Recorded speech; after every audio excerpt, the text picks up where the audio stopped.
Hi guys, magandang hapon po. Ay tayo kakain na guys. Ano na, gabi na. Alas 6 ng gabi guys.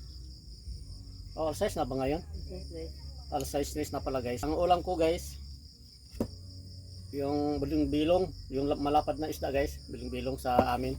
Biling-bilong tawag sa amin ito sa Bisaya, sa Mindanao. Kapirasong gulay. Wala na guys na nagsubo kasi ako kanina kaya konti na lang yung gulay. Okay guys, kain tayo. Kain tayo guys.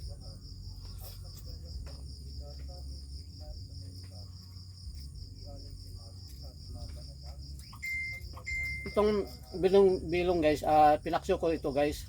Tapos pinabukasan, piniprito ko.